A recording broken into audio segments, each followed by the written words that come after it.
여러분 안녕하십니까? 이상희TV의 이상희 교수입니다. 오늘은 호스피스 완화 의료가 왜 중요한지 여러분과 함께 알아보도록 하겠습니다. 호스피스 완화 의료의 개념부터 살펴보죠. 호스피스는 임종에 가까워진 말기 환자와 그 가족을 대상으로 하는 전인적 돌봄입니다. 완화 의료라고 하는 것은 병을 완전히 고치는 근치적 목적의 치료와 달리 환자의 신체적, 심리사회적, 영적 고통을 경감시키고 삶의 질을 향상시키는 데 목적을 두는 의료입니다. 이것을 하기 위해서 의사가 필요하고요. 간호사, 사회복지사가 필요하죠. 이런 전문가들이 팀을 이루어서 환자와 환자 가족의 고통을 경감시켜서 삶의 질을 향상시키는 것을 목표로 하는 의료 서비스, 이게 바로 완화 의료입니다. 우리나라에서는 2017년 8월부터 호스피스 완화 의료 및 임종 과정에 있는 환자의 연명 의료 결정에 관한 법률이 시행되고 있습니다. 이 법률을 보면 호스피스 완화 의료의 대상은 말기 환자다 이렇게 지정이 되어 있거든요. 자, 그럼 말기 환자가 뭔지 살펴봐야 되겠죠? 자, 이 법률에서 말하는 말기 환자는 적극적인 치료에도 불구하고 근본적인 회복의 가능성이 없고 점차 증상이 악화되어 보건복지부령으로 정하는 절차와 기준에 따라 담당 의사와 해당 분야의 전문의 한 명으로부터 수개월 이내에 사망할 것으로 예상되는 진단을 받은 환자를 이야기하는 겁니다. 그러니까 말기 환자는 아무리 적극적으로 의료기관에서 치료를 하더라도 근본적으로 회복될 가능성이 없고 수개월 내에 사망할 것으로 예상되는 그런 질병을 진단받은 환자를 이야기하는 거죠.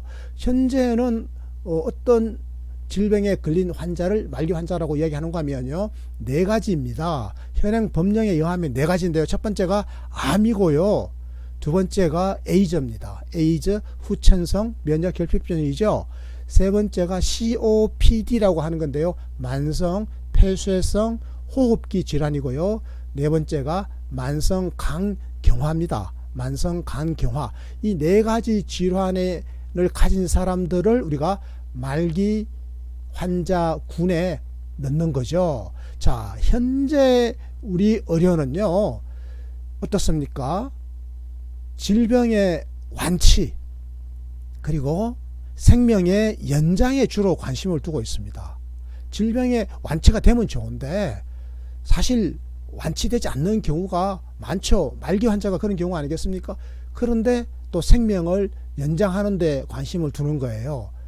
완화 의료의 역할과 필요성에 대해서는 인식하지 못한 면이 컸습니다. 사실은 이게 불행한 거죠. 환자가 말이죠, 삶의 존엄을 유지하면서 인간으로서의 존엄성을 유지하면서 생의 마지막 시기를 보낼 수 있어야죠. 좀 더 평온하게 생의 마지막 시기를 보내야 되는데 막 이렇게 완치하겠다고 하고 또 생명을 어거지로 연장시키려고 막 온갖 장치를 달고 이러다 보니까 존엄과 함께 생의 마지막 시기를 평온하게 보낼 그 기회를 놓쳐버리는 경우가 많죠. 안타까운 일이 아닐 수 없습니다. 이런 관행이 저는 바뀌어야 된다고 생각합니다. 그러면요, 호스피스 완화 의료를 시작하는 시점, 이 시점은 어떤 걸까요? 현대적 의미의 완화 의료라고 하는 것은 모든 만성질환의 질병 과정의 전반에 걸쳐서 질병의 치료와 병행돼야 되는 겁니다. 그러니까요, 어떤 시점부터 요시 땡 해가지고 호스피스 완화 의료다 이게 아니고요, 중대한 질병에 걸렸으면 그 질병의 전반적인 과정에 걸쳐서 치료와 함께 병행되는 게 이 호스피스 완화 의료다. 이게 현대적 개념이에요. 암 환자를 예를 들어 보면요, 지금 일본은 이렇게 하고 있답니다. 암이 딱 진단됐잖아요. 그 순간부터 바로 호스피스 완화 의료가 함께 가는 겁니다. 그 진단되는 그 순간부터 전문적인 다학제 팀이죠. 여러 분야의 전문가들이 팀을 구성해서 그 팀이 바로 자문형 완화 의료 팀이에요. 이 자문형 완화 의료 팀이 신체적, 정신사회적, 영적 돌봄을 제공해 주는 겁니다. 암치료 초기에는 대체적으로 근본적으로 치료하려고 하잖아요. 그래서 근치적 치료의 비중이 높을 수밖에 없죠. 그런데 질병이 점차 진행되면서 초기 치료가 어려워졌을 경우에는 어떻습니까? 그렇습니다. 그때는요, 본격적으로 호스피스 완화 의료를 시행하는 겁니다. 그러면 이제 암으로 인해 가지고 신체적인 고통이 극심하죠. 또 암투병의 과정에서 겪는 정신적인 여러 가지 어려움이 옵니다. 바로 우울증도 오고 불안도 하고 이런 심리적인 정신심리적인 고통이 오잖아요. 그리고 사회적 지위 또 사회적 역할이 다 변화되는 거죠. 여기에 따라서 소외감을 느끼게 되고 또 경제적으로도 어려워집니다. 또 영적으로도 어렵죠. 그래서 영적 부분까지도 완화 의료의 역할이 더 커지게 되는 겁니다. 자, 그러니까 완화 의료, 호스피스 완화 의료의 시작 시점은 암 환자를 예를 들게 되면 바로 일본 같은 경우에는 암을 진단받는 그 순간부터 사실은 시작된다, 이렇게 이해하시면 되겠습니다. 완화 의료는 기본적으로 다학제 팀 접근이 전제가 되는 겁니다. 다학제죠. 여러 학문 분야의 출신들이 하나의 팀을 이루어서 함께 가는 겁니다. 아직 우리나라는 이 완치 의료가 더 이상 역할을 할 수 없을 때부터 그때 갔어야 비로소 완화 의료를 선택하는 경향이 있습니다. 암 환자의 경우에 항암 치료가 더 이상 이제 의미가 없다, 더 이상 권고되지 않는다, 이렇게 선고받는 그 순간부터 이제 치료할 방법이 더 이상 없습니다 라고 그렇게 선고되는 그 순간부터 완화 의료를 권유받는 경향이 있는 거죠. 저는 이거는 바람직하지 못하다고 생각합니다. 2016년 입원형 호스피스 사망 환자가 호스피스 완화 의료를 받은 기간을 따져보니까 사망한 환자가 평균적으로 이게 한 달도 안 되는 거예요. 그러니까 사망하기 한 달 이전에 호스피스 완화 의료를 이제 시작했다라는 거죠. 2016년의 경우에는 27.2일밖에 안 됐던 겁니다. 좀 더 일찍이 가령 뭐 한 석 달 정도라도 호스피스 완화 의료를 가졌으면 얼마나 더 인간이 존엄하고 평온한 죽음을 맞이할 수 있었을까, 이런 생각을 저희들이 해보게 됩니다. 그러니까요, 더 이상의 항암 치료가 권고되지 않는다면 국민들께서 호스피스 완화 의료 이 돌봄에 대해서 적극적으로 좀 알아보시는 게 좋겠다, 저는 이런 생각을 합니다. 호스피스 완화 의료 기관이 우리나라에서 최근에 많이 늘었습니다. 그러면서 이용률이 점차 증가하고 있는 추세인데요. 2008년 암 환자의 7.3%만이 호스피스 완화 의료를 이용했거든요. 이것도 그렇죠, 사망하시기 바로 직전에 사망이 거의 임박했을 때 이렇게 호스피스 기관으로 이송되는 경우가 많았는데요. 그것마저도 전체 암 환자의 7.3%에 불과했습니다. 그런데 이게 2018년에는요 22.9%로 증가를 했어요. 꽤 많이 증가했죠. 2018년 22.9%예요. 그런데요, 미국은 52%나 되고요, 영국이나 대만도 한 40% 수준입니다. 그러니까 영국이나 미국, 대만 이렇게 주요 국가들은 전체 암 환자의 한 절반 정도는 호스피스 완화 의료를 이용하고 있는데 우리가 그에 비하면 아직은 절반 수준이다, 이렇게 말씀드릴 수 있겠습니다. 왜 이렇게 그런데 호스피스 이용 비율이 낮을까요? 왜 그럴까요? 여기에는요 심각한 오해가 있습니다. 마치 호스피스 완화 의료를 이용한다, 이런 결정을 내렸다라고 한다면 이거는 치료를 포기하고 죽을 준비를 하는구나, 이제 나는 죽으러 가는구나, 또 가족들이 우리 부모님 이제 돌아가시는구나, 이렇게 오해를 하시는 거예요. 호스피스는 곧 죽으러 가는 곳, 이렇게 잘못 이해하고 계시는 거죠. 그래서 가족들 입장에서는 마지막까지 최선을 다해야지, 이런 집착이죠. 이런 부적절한 의료 집착이 호스를 갖다가 온갖 의료 장비를 온몸에 다 꽂아놓고 마지막까지 존엄하지 못하게 그렇게 보내는 이제 그런 경우를 우리가 왕왕 보게 되는데요. 실제로 이제 이런 부적절한 그 가족들의 의료 집착으로 인해서 암 환자의 경우에 1년 동안에 생애 마지막 1년 동안에 쓰는 전체 의료비 있죠. 돌아가시기 전 1년 동안 사용하는 의료비 총액의 절반을 마지막 한 달에 쓰는 거예요. 그러니까 돌아가시기 전 12달 동안 썼던 것 중에 그 총액의 절반 이상을 마지막 한 달에 쏟아붓는 겁니다.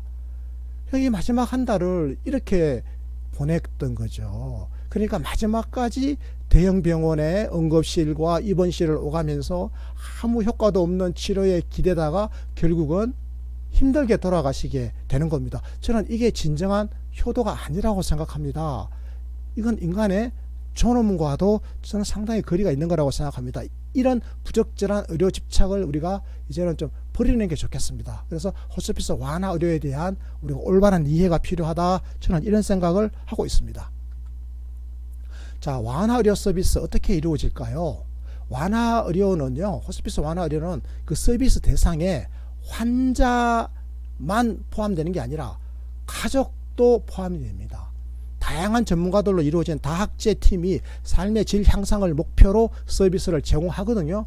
가장 중요한 게요, 환자의 바로 통증의 조절입니다. 그리고 환자의 각종 이게 뭐 부작용이 있거든요. 과거에 그 약을 써왔던 이 부작용, 여기에 나타나는 각종 증상들을 조절을 해야 됩니다. 여기에 이제 서비스가 집중적으로 제공이 되고요. 실제로 호스피스를 이용하는 환자들이 가장 걱정하는 문제가 이 통증입니다. 그런데요, 90% 이상의 환자들이 적절한 진통제를 사용하면서 통증이 조절되고 있다고 합니다. 메스꺼움이나 구토, 수면장애, 식욕부진, 숨가쁨, 변비, 이런 이제 여러 가지 그 증상들이 호스피스 완화 의료 서비스를 통해서 거의 대부분은 효과를 봅니다. 완화가 이루어진다, 이런 말씀을 드립니다. 그러니까요, 통증 조절됩니다. 90% 이상의 환자들에서 적절한 진통제를 사용하면서 통증이 조절된다. 그래서 마지막 가시는 길에 통증이 거의 없는 상태로 존엄한 최후를, 존엄한 죽음을 맞이하실 수 있도록 도와드린다, 이 말씀을 제가 전해드렸습니다. 그것뿐만 아니죠. 음악요법이나 미술요법, 원예요법, 웃음요법, 마사지요법 등의 다양한 프로그램이 제공이 됩니다. 그래서 마지막 삶을 의미 있게 보내실 수 있도록 도와드리는 거죠. 임종 돌봄이라고 하는 겁니다. 사별 돌봄이죠. 이런 프로그램들을 통해서 임종을 맞이하는 환자와 그리고 남겨진 가족들을 위한 각종 서비스를 제공하게 되는데요. 이걸 이제 잘하기 위해서 다학제 팀이 있는 거죠. 바로 전인적 돌봄 상담을 하고 환자 개개인이 갖고 있는 가치와 그분의 목표에 기반을 둔 돌봄 계획을 수립해서 돌봄 서비스를 제공하는 겁니다. 그러니까 한 사람의 그 필요에 여러 전문가들이 계획을 짜가지고 서비스를 제공하는 이런 형태가 되겠습니다. 이 다학제 팀은 전인적 돌봄을 위한 다양한 전문가들이 있지 않겠습니까? 당연히 의사가 이 팀의 수장이죠. 간호사, 사회복지사, 그리고 성직자도 있습니다. 성직자는 이제 영적 돌봄과 관련되어 있는 거죠. 또 전문 치료사, 물리치료사라든지 또 통증을 줄여줘야 되니까요. 영양사, 약사, 자원봉사자 등으로 구성된 다학제 팀이 역할을 한다, 이 말씀을 제가 드렸습니다. 이 호스피스 완화의료 병동에서는요, 가족들과 함께 지내는 것을 장려합니다. 일반적으로 보통 병상에서는 이제 감염 관리 차원에서 면회가 제한되잖아요. 그런데 호스피스 병동에서는 가족이 원하면 24시간 언제든 함께 하실 수가 있습니다. 오히려 환자의 생애 마지막 시기잖아요. 이 마지막 소중한 시기를 가족들이 최대한 함께 할 수 있도록 이렇게 오히려 권장을 해드리고 있습니다. 적극적인 통증 조절을 받아야 되는 이 이제 폐암 환자들, 말기 암 환자들, 정말 이 통증 조절이 중요하지 않습니까? 이렇게 통증 조절을 호스피스 완화 의료에서 적극적으로 잘 해드렸더니 오히려 일반 그 암병동의 암 환자보다 더 오래 살더라, 이런 연구 결과가 아주 세계적으로 권위 있는 학술지 New England Journal of Medicine이라고요. NEJM, New England Journal of Medicine, 여기에 실렸다라는 거 하는 거 굉장히 중요한 사실이죠. 오히려 호스피스 완화 의료는 죽으러 가는 게 아니라 거기에서 행복한 마지막을 보내는 겁니다. 그러다 보니까 오히려 더 오래 살더라, 이런 연구 결과가 나온 거죠. 그러니까 호스피스 완화 의료를 하기 때문에, 호스피스에 왔기 때문에 일찍 돌아가시는 게 아니라 그런 거죠. 왔기 때문에 일찍 돌아가시는 게 아니에요. 치료를 포기해서 일찍 돌아가시는 게 아니고, 사실은 호스피스 완화 의료기관에 와서 돌아가시는 거는 임종에 임박해서 너무 늦게 호스피스 완화 의료기관에 오시는 거죠. 그러니까 오신 지 얼마 안 돼가지고 한 평균 27일 만에 돌아가시는 거죠. 돌아가실 때 다 돼가지고 오셔서 돌아가신 것이지, 이렇게 왔기 때문에 일찍 돌아가신다라고 하는 오해, 그 오해는 우리가 풀어야 되겠다, 이렇게 말씀을 드립니다. 근데 이걸 이용해 보신 분들은요, 굉장히 만족도가 높습니다. 호스피스 완화 의료를 이용하신 분들은 시각이요, 굉장히 긍정적으로 바뀌고 만족도가 어느 정도로 높은가 하면요, 사별 가족들의 만족도를 조사해 보면 93%가 나옵니다. 서비스 만족도 93%, 이건 엄청난 겁니다. 그러니까 똑같은 암에 걸렸을 때 한 분은 호스피스 완화 의료기관을 이용하고 한 분은 기존의 암치료기관을 이용했다고 하면 호스피스 완화 의료기관에서의 만족도는 평균 93%가 나오고 암치료기관에서는 58%가 나왔거든요. 훨씬 높죠. 거의 2배잖아요. 자, 이 호스피스 전문 기관은요, 시설 기준도 아주 이렇게 엄격합니다. 호스피스 완화 의료기관은 기본적으로 전문 기관으로서 임종과 호스피스 완화의 목적을 달성하는데 필요로 하는 그런 시설도 다 갖추도록 되어 있습니다. 예를 들면 상담실이라든지 가족실 같은 게 있어야 되죠. 그리고 실내 정원이 있어야 됩니다. 실내 정원이 없으면 직접 건물과 연결된 야외 정원이 꼭 있어야 돼요. 그리고 임종 과정을 가족들이 함께 할 수 있도록 임종실도 구비되어 있는 겁니다. 이 병원에서는 상상도 할 수 없는 일이죠. 일반 병원에서는. 그리고 1인실을 주로 많이 쓰는데 다인실의 경우에는 최대 4인실까지만 법적으로 허용되고 있다. 자, 이 말씀도 드립니다. 호스피스 완화 의료기관이요, 굉장히 많이 늘어났습니다. 기본적으로 이제 입원형과 가정형으로 크게 구분할 수 있는데요. 입원형 호스피스 전문기관은 대체적으로 이제 병원입니다. 병원에 입원해서 호스피스 완화를 받는 거잖아요. 병동에 입원한 말기 암 환자 등이 아주 전형적인 케이스죠. 이 경우에는 이제 환자와 가족들이 신체적, 심리, 사회적, 영적 돌봄을 받는 곳인데, 전국적으로 86곳의 의료기관이 있습니다. 전국적으로 86곳이니까 적지 않죠. 앞으로 저는 더 많아졌으면 좋겠습니다. 그리고 가정형 호스피스 전문기관이라고 하는 게 있고요. 또 이 가정형 호스피스라고 하는 것은 가정에서 지내기를 원하는 말기 환자들이 있죠. 그리고 그 말기 환자와 가족들에게 찾아가는 겁니다. 누가 찾아가느냐? 지정된 호스피스 전문기관의 호스피스 팀이 각 가정을 찾아가는 거예요. 이럴 경우에는 이분은 나중에 자기 집에서 돌아가실 수 있는 거죠. 저는요, 살던 곳에서 돌아가시는 것은 저는 굉장히 중요하다고 생각합니다. 전국에요, 37곳의 의료기관이 있는데 저는 이게 더 많아졌으면 좋겠습니다. 앞으로는요, 병원에서 돌아가시지 말고 살던 곳에서, 집에서 편하게 가족들이 지켜보는 가운데 저는 마지막을 맞이하는 게, 사실 저는 그렇게 나중에 되었으면 좋겠습니다. 자, 2018년 현재 우리나라 사망자의 사망 장수 분포를 제가 잠깐 한번 여러분들과 함께 살펴보도록 하겠습니다. 이 굉장히 중요한 메시지가 담겨 있는데요. 우리나라 전체 사망자 2018년에 거의 한 30만 명이 사망하셨는데요. 이 사망자의 76%는 병원에서 사망을 하셨어요. 76%면 4분의 3이죠. 4분의 3은 병원에서 사망을 하셨고요. 그 다음에 14.3%만 집에서 사망을 하셨습니다. 잘 보셨죠? 76%, 14.3%입니다. 그런데요, 암 환자예요. 암으로 인해서 사망하신 분들 있죠. 한 8만 명 정도가 암으로 사망하셨거든요. 2018년에. 그런데 암 사망자는 92.3%, 거의 대부분이 어디서 사망하셨어요? 병원에서 사망하셨어요. 댁에서, 집에서 사망하신 경우는요, 6.2%밖에 안 됩니다. 암 사망자 100명 중에 겨우 6명 정도만 집에서 사망을 하신 거죠. 저는 앞으로는 암 환자들 상당수가 집에서 사망을 하실 수 있는 그런 시대가 왔으면 좋겠습니다. 그게 저는요, 존엄한 노후고 존엄한 죽음이라고 생각합니다. 자, 그런데요, 이 대상질환 사망자, 이거는요, 호스피스 대상질환, 아까 제가 4가지 있다고 말씀드렸잖아요. 그 4가지로 인한 사망자, 뭐 에이즈라든지 COPD라든지 간경화증 그리고 암까지 포함해서 이 경우에도 역시 92%가 병원에서 사망하고요. 6.7%가 집에서 사망하셨어요. 그러니까 결과적으로 호스피스 대상 질환으로 인한 사망자의 6.7%만 대학에서 사망하시더라. 앞으로 이 6.7%가 아니라 이 비율이 크게 늘어나려면 어떻게 해야 되겠습니까?